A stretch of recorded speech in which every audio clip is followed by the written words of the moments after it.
बेरमपुर मध्य प्रदेश की वादियों में बसा एक खूबसूरत गांव। लेकिन इस गांव में छिपे थे कुछ ऐसे भयानक रहस्य जिन्होंने उस सदी में निवास करने वाले साहसी लोगों के दिल में भी एक खौफ पैदा कर रखा था।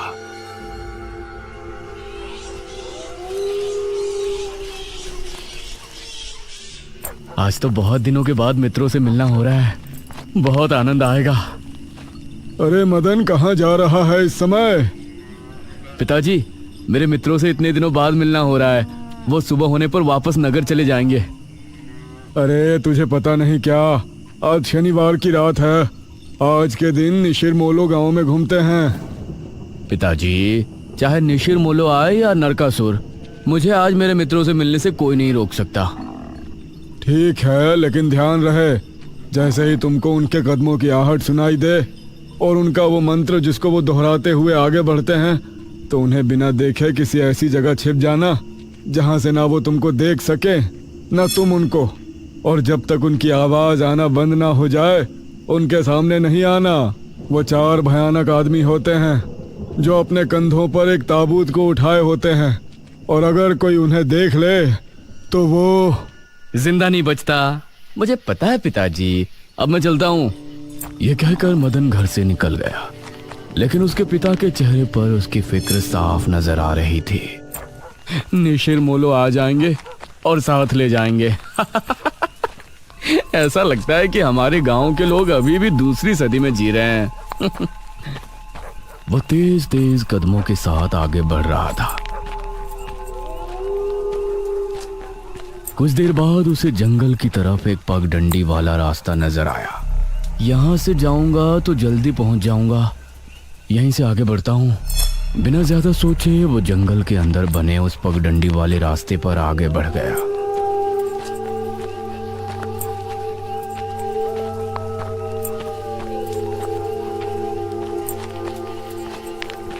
आज तो बहुत मजा आने वाला है, मिलकर खूब मदिरा पान भी करेंगे। तभी उसे भारी कदमों की आहटों के साथ कुछ आवाजें सुनाई देने लगी। इन आहटों और आवाजों को सुनकर वह एकदम से चौंक पड़ा और उसकी आंखें डर से बड़ी हो गईं। हे भगवान! वो जल्दी से झाड़ियों की तरफ भागा और उनमें छिपकर बैठ गया। वो झाड़ियों की ऊंट में बैठा लंबी लंबी सांस ले रहा था।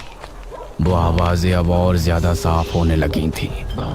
उसे यकीन था कि अब वो लोग उसके करीब ही आ रहे हैं। उसने धीरे धीरे छिपकर अपनी एक आंख से उनको देखा और वो हैरान रह गया।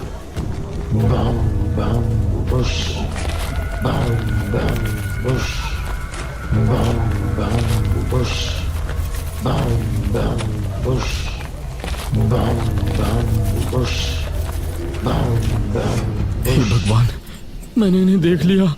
हाँ। मदन पूरी तरह से झाड़ियों में छिप गया और कुछ देर अपनी सांस तक रोके वहां छिपा रहा। फिर उसने धीरे से झांक कर देखा तो अब वो लोग कहीं नजर नहीं आ रहे थे। हाँ, लगता है चले गए। वो वहां से निकला और दोनों तरफ देखा तो वहां कोई नजर नहीं आया। हाँ, शुक्र है भगवान। उसने एक कदम बढ़ाया ही था कि तभी उसे फिर से वही आवाजें अपने ठीक पीछे से सुनाई देने लगी। उसने एक झटके से पलट कर देखा तो वो चारों ताबूत वाले शख्स ठीक उसके पीछे खड़े थे।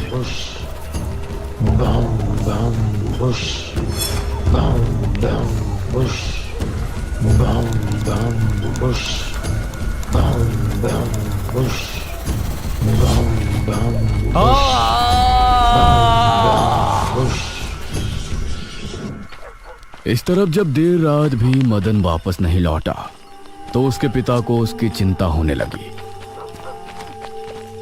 उसने गांव के एक आदमी विपुल को साथ लिया और जंगल की तरफ रवाना हुआ।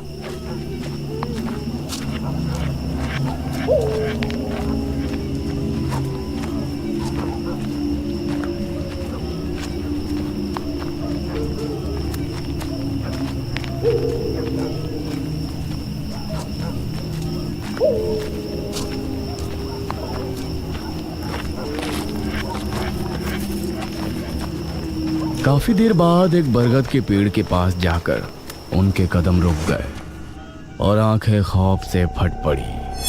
उन्होंने मदन को रहस्यमयी परिस्थिति में पाया। उसके चेहरे पर डर और आंखों में खौफ ऐसा नजर आ रहा था कि जैसे उसने हादसे से पहले बहुत ही भयानक मंजर देखा हो। मदन! 400 साल बाद अंधेरा जंगल, सुनसान रास्ता, चारों तरफ सिर्फ पेड़ पौधे और कोहरा। मेघना उनके बीच अकेली खड़ी थी। कोई है क्या? यहाँ कोई है? उसने कुछ कदम आगे बढ़ाए। उसके सवाल का कोई जवाब तो उसे नहीं मिला, लेकिन कुछ टपकने की टप टप की आवाज अब उसे बराबर आ रही थी। मैं यहाँ क्या कर रही हूँ? कौन लाया है मुझे यहाँ पर? वो खुद को वहां पाकर बहुत परेशान थी। तभी उसने देखा कि कोई चीज उड़ती हुई उसी की तरफ आ रही है। वो उसे हैरानी से देखने लगी। पास आने पर पता चला कि वो कोई विशालकाय भयानक पक्षी था। बचाओ! मेघना उससे बुरी तरह से डरकर भागने लगी और वो उसका पीछा कर रहा था। मेघना ने उसे पीछे पलटकर देखा तो वो उसको पकड़ने ही वाला था, लेकिन तभी मेघना एक पेड़ से टकराई। उसने देखा कि उस पेड़ से हरे रंग का पानी टपक कर नीचे गिर रहा था। मेघना उस हरे पानी को गौर से देख रही थी। तभी अरे ओ मेघना, उठ जा यार, कब तक सोएगी? मेघना आंखें मलते हुए नींद से जागी। उसने देखा कि सुबह के 9 बज चुके थे। ओह शिट, हम तो लेट हो गए। तूने मुझे उठाया क्यों नहीं? मेघना अपनी एक पार्टनर इशिता के साथ दिल्ली में रह रही थी, जहां वो एक लैब में काम किया करती थी। दोनों ने साथ नाश्ता किया और फिर तैयार होकर अपनी लैब के लिए निकल गई।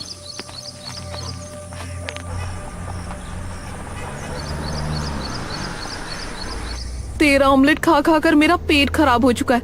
रोजाना कच्चा ही बनाकर दे देती है। शुक्र मना कि कच्चा भी खाने को मिल तो रहा है। तेरे भरोसे रहेंगे तो वो भी नहीं मिलने वाला। सोकर ही 9 बजे उठती है।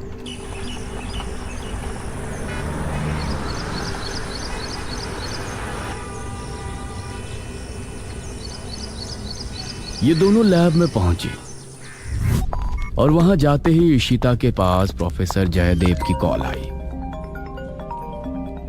तुम दोनों ने इस बार बहुत समय ले लिया है। जो एंटीडोट बनाने का काम तुमको दिया था वो पूरा करोगे या नहीं? प्रोफेसर साहब, बस ये समझ लीजिए कि काम होने ही वाला है। आप हमें 3 दिन का समय और दीजिए। ये कहकर उसने कॉल काट दिया। तो इतने दिनों से प्रोफेसर को घुमा रही है, आखिर तू ये एंटीडोट तैयार करेगी कैसे? ये सुनकर इशिता ने एक किताब निकाली।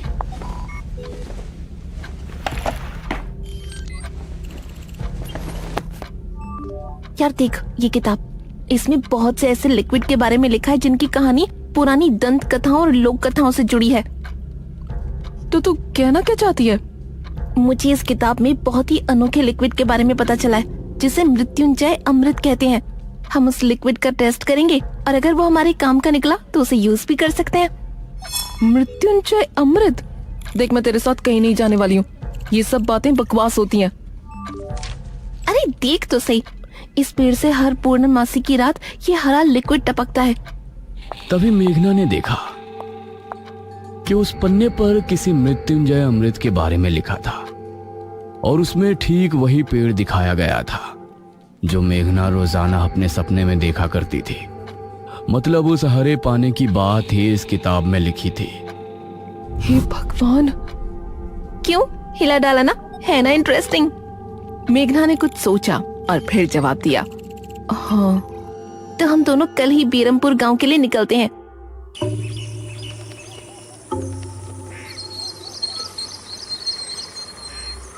ये दोनों अगली सुबह ही बस से बेरमपुर के लिए निकल गई।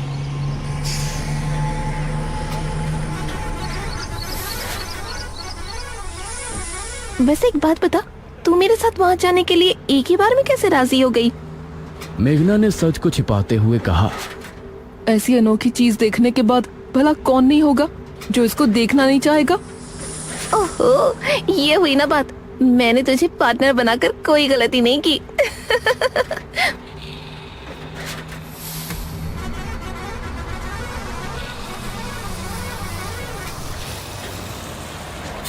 ये दोनों 5 घंटे के सफर के बाद एक जगह उतरी। इनके ठीक सामने एक बड़ा सा गेट था जिस पर नाम लिखा था बेरमपुर। इशिता और मेघना ने जैसे ही गेट के अंदर कदम रखा तो अचानक से मौसम बदला। सूरज मानो बादलों के पीछे छिप गया और एक हवा अपने साथ आंधी ले आई। अरे वाह, गांव का मौसम तो बहुत ठंडा है। इधर गांव के लोग भी अचानक बदलते मौसम को देखकर हैरान रह गए। अरे ये क्या, अभी तक तो काफी गर्मी थी, ये अचानक आंधी कहां से आ गई? मुखिया जी, लगता है बारिश भी जरूर आएगी। इधर मेघना और इशिता दोनों ही गांव की तरफ बढ़ रही थी। यार, ये गांव के लोग ठीक तो होंगे ना? गांव के लोग तो ठीक ही होते हैं, अजीब तो हम शहर वाले होते हैं। ये बात तो तूने बिल्कुल पते की कही। इशिता और मेघना दोनों गांव के चौक पर पहुंची। वहां एक कुआं भी था और वहीं मुखिया भी 2 आदमियों के साथ खड़ा था। अरे बच्चियों, तुम दोनों कौन हो? अब नमस्ते जी, मेरा नाम इशिता है और ये है मेरी दोस्त मेघना। अच्छा बेटा, वैसे हमारे गांव में किस वजह से आना हुआ? वो असल में वो अंकल, हम लोगों को अपनी स्टडी के लिए 5 गांवों के बारे में लिखना है, इसलिए हम लोग यहाँ आए हैं। इसके बाद और 4 गांवों में जाएंगे। ओह अच्छा, फिर तो ठीक है बच्चों, हम तुम्हारी जितनी हो सके उतनी मदद करेंगे। जी अंकल, क्या हमें यहाँ कुछ दिन के लिए रहने के लिए कोई घर मिलेगा किराए पर? अरे बच्चों, तुमको किराए की घर की क्या जरूरत है? तुम दोनों जब तक चाहो मेरे ही घर में रह सकती हो। ठकुराइन वैसे भी लड़कियों से बहुत प्यार करती है। जी शुक्रिया अंकल।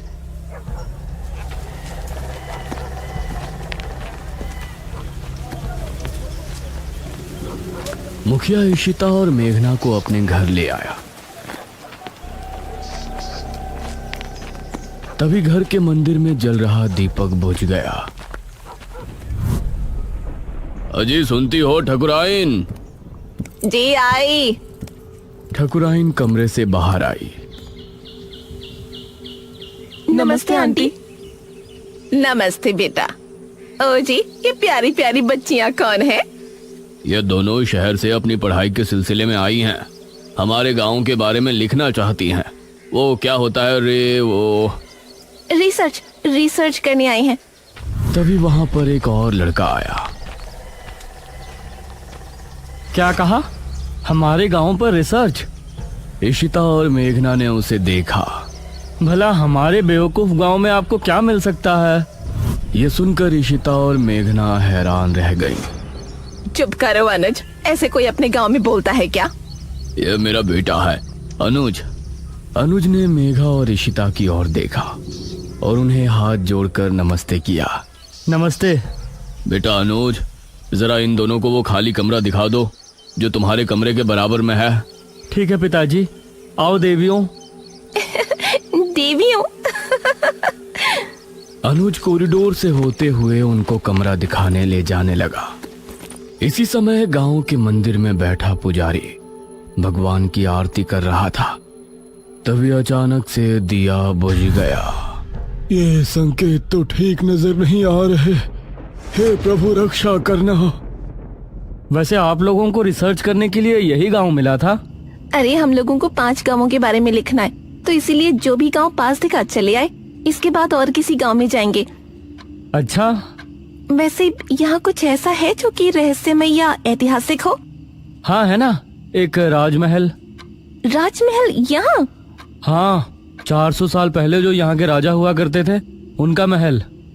वैसे अनुज, क्या तुम हमें उस महल में लेकर चलोगे? हाँ, तुम लोग जाना चाहोगी तो जरूर। तो ठीक है, रात को जब सब सो जाएंगे तो हमें वहाँ ले चलना। यह सुनकर मेघना इशिता को हैरानी से देखने लगी। रात के समय तुम लोग मजाक तो नहीं कर रहे? नहीं, हम तो चलने को तैयार हैं। तुम्हें डर लग रहा है तो बताओ। मेरा गांव है ये, मुझे क्यों डर लगेगा? ठीक है, ले चलूंगा, लेकिन पिताजी को और माँ को पता नहीं चलना चाहिए। ग्रेट। तो बताओ किस टाइम आ रहे हो? 12 बजे तक पिताजी और माँ दोनों सो जाएंगे। मैं उसी समय तुम लोगों को ले आऊंगा। हाँ सही है। ये कहकर अनुज ने उन्हें कमरे में छोड़ा और वहां से चला गया। ये क्या? हम तो उस मृत्युंजय अमृत के बारे में पता करने आए थे ना। अब हम ये राजमहल क्यों जा रहे हैं? अरे उसको सीधा पूछते तो उसे शक हो जाता ना। आज हम राजमहल चलते हैं और फिर कल उसे जंगल जाने को कहेंगे और वहाँ जाकर बातों ही बातों में उसे मृत्युंजय अमृत के बारे में पूछेंगे। ये सही है। इस तरफ गांव के लोग मौसम के बदलती ठंड से बहुत हैरान थे। पुजारी बार बार आसमान की तरफ देख रहा था, जहां उसे काला अंधेरा इधर उधर घूमता हुआ नजर आ रहा था। करीब 12 बजे जब मुखिया और उसकी पत्नी गहरी नींद में थे तो अनुज कमरे से निकला। अरे लगता है आ गया। इशिता ने उठकर दरवाजा खोला। हाय अनुज। तुम लोग तैयार हो? हाँ चलो, हम तो रेडी हैं। तो चलो। अनुज इनको लेकर घर से निकला और इन्होंने 2 गलियां पार कर ली थी। उफ, तुम्हारे गांव में हवा इतनी ज्यादा चलती है क्या? रोज तो नहीं चलती, लेकिन शहर की 2 लड़कियों के साथ लगता है उनके शहर का प्रदूषण भी आंधी के रूप में साथ आ गया। कुछ देर चलने के बाद ये तीनों एक बड़े से राजमहल के सामने खड़े थे, जिसे देखकर मेघना को कुछ याद आने लगा। ऐसा लगता है कि इस राजमहल को मैंने पहले कहीं देखा है। ये है राजमहल, राजा सूरजभान का। वाकई में काफी आलीशान है। यह कहते हुए इशिता ने अपने कैमरे में उसकी एक फोटो ली। हमें खिड़की से अंदर जाना पड़ेगा, इसका दरवाजा सालों से जाम है। ये तीनों एक खिड़की के रास्ते राजमहल में पहुंचे और वहां की हर एक चीज मेघना को जानी पहचानी लग रही थी। इस तरफ गांव में आंधी का बहाव बढ़ने लगा था। सभी अपने अपने घरों में आराम से सो रहे थे।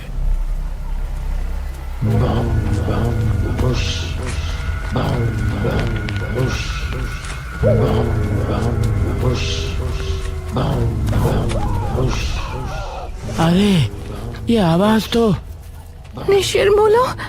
गांव के सभी लोगों के दिलों में खौफ उतर आया। उसी समय मुखिया के कमरे में गांव का पुजारी हड़बड़ाता हुआ पहुंचा। मुखिया जी उठिए। मुखिया चौंकता हुआ नींद से जागा। क्या हुआ पुजारी जी, इतनी रात में आप? गांव में निशीर मोलो की आवाज गूंज रही है, सब बहुत डरे हुए हैं। पुजारी जी, ये कैसे हो सकता है? निशीर मोलो यहाँ कैसे आ सकते हैं? वो तो कई सालों पहले सो गए थे। जरूर कुछ ऐसा हुआ है जिससे वो जाग उठे थे। हमारा मन बहुत विचलित हो रहा है। गांव के सभी लोग अपने अपने घरों में जाग चुके थे और डरे बैठे थे। यह आवाज सभी के दिलों में खौफ पैदा कर रही थी। मेघना, इशिता और अनुज तीनों इस बात से बेखबर राजमहल में घूम रहे थे। ये कैसी आवाज है? हाँ, मैंने भी सुनी। ऐसा लग रहा था कि कोई सिपाही भारी जूतों के साथ गलियारे में चहलकदमी कर रहा है, लेकिन दूर दूर तक कोई नजर नहीं आ रहा था। उसी समय गांव के 2 आदमी संपत और कप्ता जंगल की सरहद पर बैठे हुए जुआ खेल रहे थे। अरे संपत यार, चल घर चलते हैं, अब बहुत समय हो गया। ओहो, अब तू हार रहा है तो घर चलते हैं। अरे चुपचाप पूरी बाजी खेल, इससे पहले तो मैं तुझे जाने नहीं दूंगा। हाँ। यह सुनकर कप्ता फिर से उसके साथ पत्ते बांटने लगा। उन दोनों को यह आवाज सुनाई दी। तेज आंधी की हवाओं में उनकी आंखें बहुत मुश्किल से खुल रही थी। उन दोनों ने देखा कि सामने से 4 आदमी अपने कंधों पर एक ताबूत उठाए मंत्र पढ़ते हुए चले आ रहे हैं। संपत और कप्ता इससे पहले कुछ करते, वो चारों आकर उनके सामने रुक गए। हवा का रुख थोड़ा कम हुआ। वो चारों अपनी लाल चमकती आंखों से संपत और कप्ता को घूर रहे थे। इधर इशिता, मेघना और अनुज को एक दरवाजा खुलने की तेज आवाज सुनाई दी और वो चौंक पड़े। न जाने उस दरवाजे से कौन निकला, जिसको देखकर ये तीनों चौंक पड़े। वहीं संपत और कप्ता के सामने खड़े वो चारों शख्स जो कि निशूर मोलो थे। उनके कंधों पर रखा ताबूत खुल गया और उसके खुलते ही संपत और कप्ता की चीख पूरे गांव के लोगों ने सुनी, जिसे सुनकर सभी गांव के लोग डर गए। ये किसकी चीख थी जी? निशिर मोलो, ये चीख किसी अनहोनी की संकेत थी। निशिर मोलो आखिर कौन है? क्या है मृत्युंजय अमृत? और क्या संबंध है मेघना का इन सब से? इन सभी सवालों के जवाब जानने के लिए हमारे साथ जुड़े रहिए इस कहानी के अगले भाग में भी।